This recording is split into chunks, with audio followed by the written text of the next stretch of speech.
Hey everybody, welcome back to the Magic Channel Card Tricks. Today we're going to talk about the language that magicians use when we refer to card magic. Now I realize I teach a lot of card magic here on the channel, beginning level card magic. So if you're trying to learn to do card tricks, this is a great place to return every single week. Make sure you like and subscribe.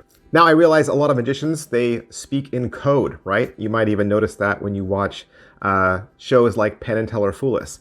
I don't want to talk in code. I want you to understand all the terminology. And so we're going to go through the basics of the deck of cards. We're going to break it all down. And I realize this is probably going to seem extremely basic for several of you, but we want to make sure that we cover all our bases. All right? All right, let's go.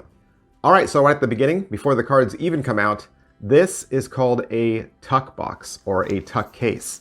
There's a couple different models out there on the market, but both of them are the same. This is the front of the tuck box. This is the back of the tuck box.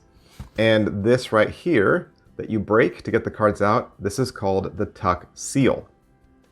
Once the cards come out of the box, I want you to see that this is a wider box, right? These are wide cards. And so this is called poker size. This is a poker size deck as opposed to a bridge size deck. Magicians typically do magic with poker sized cards.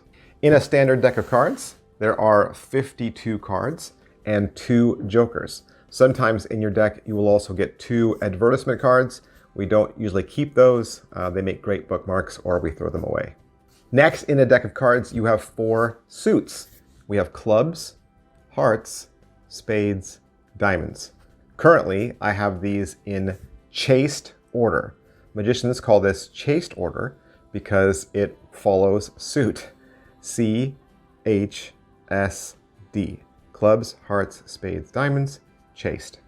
And then within each suit, there are 13 cards, ace through king, right? You have ace, 2, 3, 4, 5, 6, 7, 8, 9, 10, jack, queen, and king. These are the court cards. Sometimes we call these the face cards or the picture cards. And these are called the number cards. Sometimes we call these the spot cards. Each number card is made up of 2 parts.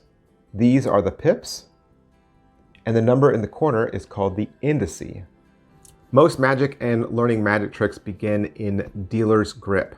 Dealer's grip looks just like this.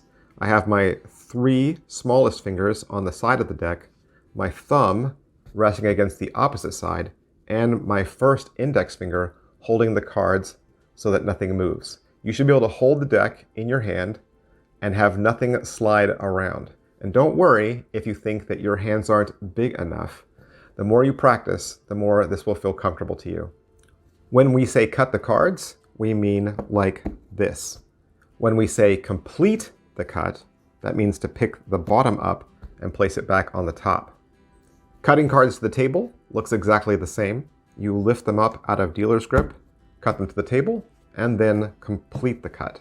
A swing cut is done with an overhand grip, sometimes called a biddle grip. You take your index finger and you kick out the top portion of the cards like this, take them over to the other hand, and complete the cut. Sometimes when a spectator is asked to take a card, the magician might say that card is out-jogged. Out-jogged means it is out, right? Jogged away from the deck. There is also an in-jog that faces the magician. That would be an in-jogged card. The most common form of shuffling cards from lay people and magicians alike is the overhand shuffle. Another shuffle you see a lot is this one. This is the Hindu shuffle.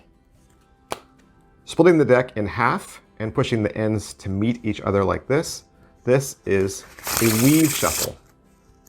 Of course, you'll see your spectators do this a lot, right? They'll do a tabled riffle shuffle. The other thing you should do is always make sure you are using proper deck care. Always keep your cards in the tuck box.